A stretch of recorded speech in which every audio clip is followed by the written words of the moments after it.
Bien, bonjour à tous, j'espère que vous allez bien. Et on est reparti pour une petite vidéo, ici pour les 6R Math 2.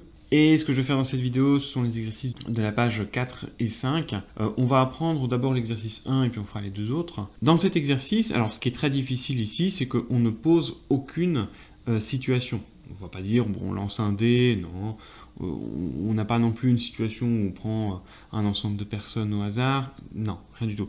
Ici, en fait, ce qu'on vous donne directement, c'est, on vous dit la variable aléatoire prend ses valeurs dans 4, 5, 6, 7. Déjà, ça c'est la première chose à noter, c'est que ici, notre variable aléatoire, eh bien, elle peut prendre seulement 4 valeurs. 4, 5, 6, 7. Donc c'est un peu comme dire, ben voilà, on a une situation, on ne vous dit pas ce qu'on fait, mais vous savez que vous pouvez avoir 4, 5, 6 ou 7 points, imaginons. Donc en fait, on ne connaît pas les événements, mais on sait que leurs résultats, les valeurs qu'on associe aux événements, peuvent être soit de 4, soit de 5, soit de 6, soit de 7. Et ensuite, on vous donne quelques informations. Par exemple, la probabilité que le résultat de la variable aléatoire soit strictement supérieur à 6 est de 2 cinquièmes. Alors si on regarde parmi les résultats possibles, en fait le seul qui est strictement supérieur à 6, c'est 7. Donc en fait ce qu'on vient de donner, c'est la probabilité d'avoir un résultat de 7. Alors la première question demande de déterminer la loi de probabilité. Donc on va déjà ici, on peut commencer à faire un tableau pour donner cette loi de probabilité. On va noter dans notre première ligne tous les résultats possibles, donc 4, 5, 6 et 7, ce sont donc les XI. Et d'un autre côté, on va noter toutes les probabilités, les PI. Donc par exemple pour 7, eh bien, on vient de trouver que c'était 2 cinquièmes, puisque la probabilité que X soit strictement supérieur à 6, c'est exactement la probabilité que X soit égal à 7 dans cette situation. Il nous reste à compléter les autres colonnes. Essayons de voir un peu qu'est-ce qu'on a d'autre comme information. La probabilité que X soit inférieur à 6 est égale à 1 cinquième. Cela veut dire que, en fait, quels sont les résultats que l'on englobe ici? Inférieur à 6 strictement, c'est soit 4, soit 5. Et donc, si on assemble ces deux probabilités-là ensemble, ça nous donne 1 cinquième. Déjà, rien qu'avec cette information-là, on sait ce que sera la probabilité de 6. Puisqu'en fait, une loi de probabilité, la somme des probabilités doit toujours faire 100% ou 1. Puisqu'on doit avoir forcément l'un de ces résultats possibles. Du coup, eh bien, la valeur qui est ici, on peut la deviner. On va faire 1 moins 2 cinquièmes moins 1 cinquième. Donc la probabilité que x soit égal à 6, c'est égal à 1 moins 1 cinquième moins 2 cinquièmes. Et 1 cinquième et 2 cinquièmes, ça fait 3 cinquièmes. Il reste donc 2 cinquièmes. Donc on peut compléter ici 2 cinquièmes pour la probabilité de 6. Finalement, il nous reste une dernière information que l'on peut utiliser. On nous dit que la probabilité que x soit égal à 4, c'est-à-dire donc du coup d'avoir à la fin de notre pari ou de notre jeu, un résultat qui nous donne un score de 4, eh bien, est égal à la probabilité d'avoir un score final qui est de 5. Donc 4 et 5 sont deux scores qui ont exactement la même probabilité de se produire. Du coup, on peut en conclure que si les deux probabilités ici et là sont égales, eh bien, la somme des deux faisant 1 cinquième, on peut en déduire que chaque probabilité est de 1 dixième.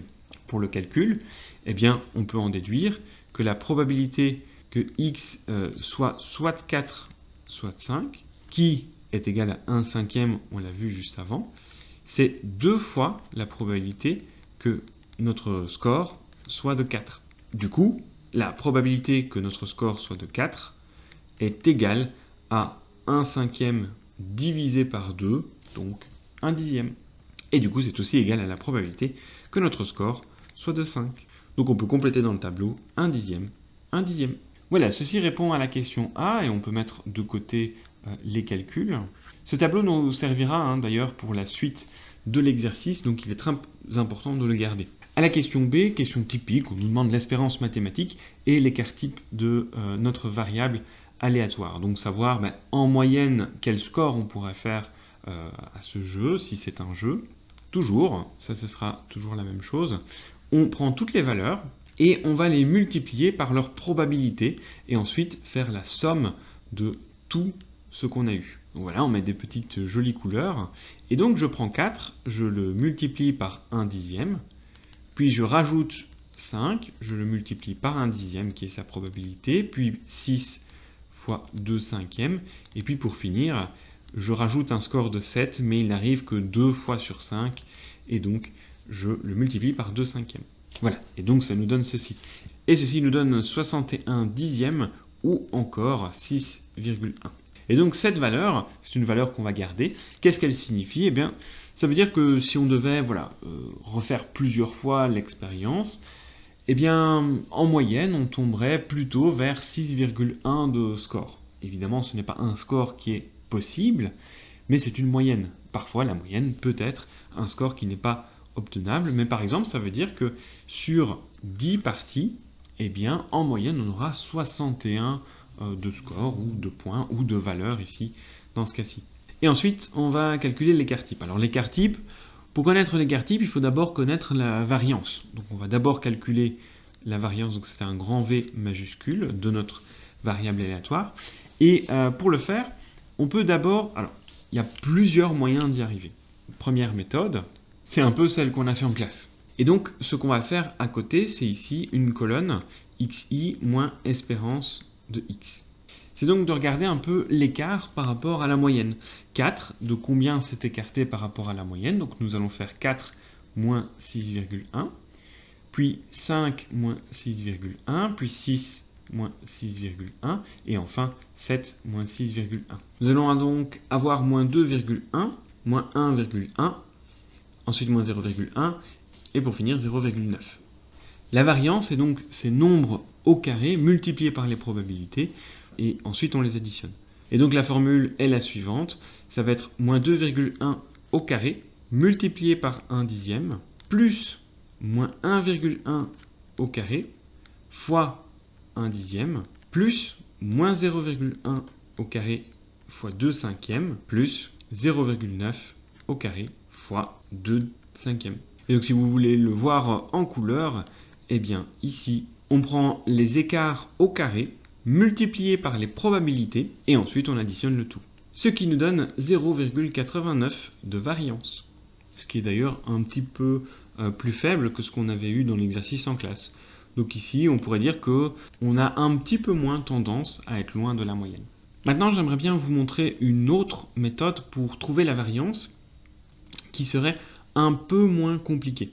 La deuxième méthode se base sur la formule suivante. La variance peut aussi se calculer, comme je vous avais donné une autre formule dans l'encadré, mais dans une remarque en dessous, j'en ai peut-être parlé hier, je ne sais pas ici maintenant si j'en ai parlé ou pas, mais bon, peu importe. La formule est la suivante. Vous pouvez prendre l'espérance des valeurs au carré moins le carré de l'espérance. Et ça, en fait, l'avantage de cette formule, c'est qu'elle est très facile à retenir. C'est la moyenne des carrés moins le carré de la moyenne. Voilà. Alors comment ça fonctionne? Eh bien, si je reviens depuis le début, je n'ai pas ce tableau-ci, hein, c'est quelque chose que j'ai fait dans la première méthode. Donc je pars de mon tableau ici, voilà, je pars de celui-là. Et qu'est-ce que je fais? Eh bien, plutôt que de devoir calculer des différences, eh bien, ici, je prends simplement les valeurs xi et je les mets au carré. Ce qui est, en général, plus facile à faire que de regarder la différence par rapport à l'espérance et puis de mettre au carré. Donc ici, xi carré, eh bien, ça me donne 16, 25, 36 et 49. Ce sont mes valeurs en vert mises au carré. Ensuite, ces valeurs, je vais regarder leur moyenne. Et pour faire la moyenne, eh bien, je vais donc calculer comme ceci. Je vais faire 16 fois 1/10. 16 apparaît une fois sur 10. Plus 25 fois 1/10. Plus 36 fois 2/5. Plus 49 fois 2/5. Mais attention, si je fais ça, je suis obligé sur le tout de soustraire l'espérance au carré. Donc il faut en plus soustraire 6,1 au carré. Puisqu'à un moment donné, il faut utiliser l'espérance de base dans le calcul. En calculant tout ceci, vous arrivez bien à 0,89, qui est donc la même réponse. C'est donc deux calculs que vous pouvez choisir l'un comme l'autre, ça vous donnera dans tous les cas la variance. Mais on peut voir qu'avec cette deuxième méthode, eh bien, on a beaucoup moins de chiffres à virgule à noter à la calculatrice, ce qui est quand même relativement plus simple, du coup, à mettre en pratique. Et pour terminer, l'exercice nous demande l'écart type et non pas la variance. Donc pour trouver l'écart type, qu'on note sigma de x, de notre variable aléatoire, eh bien c'est la racine carrée de notre variance, ce qui donne environ 0,94.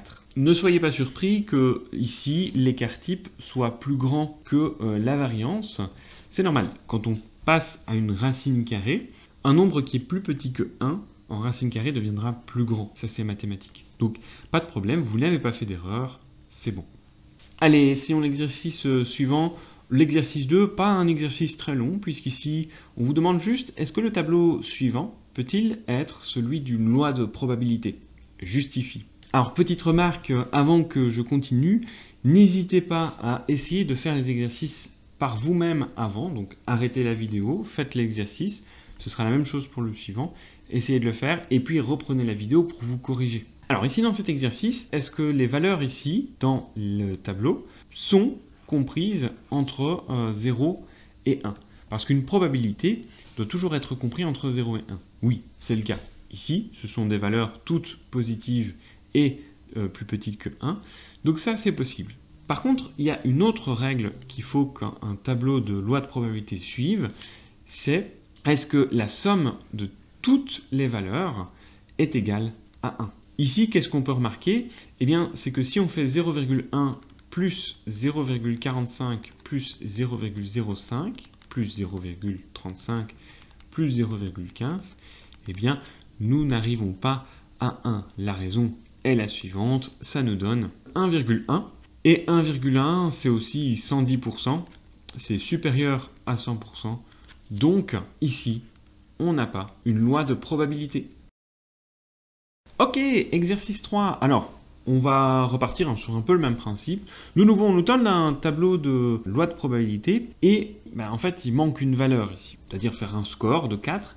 On ne sait pas quelle est la chance de le faire. Par contre, comme on sait que ça suit une loi de probabilité, eh bien, on peut se dire que la somme de tous les résultats possibles doit faire 100% ou 1.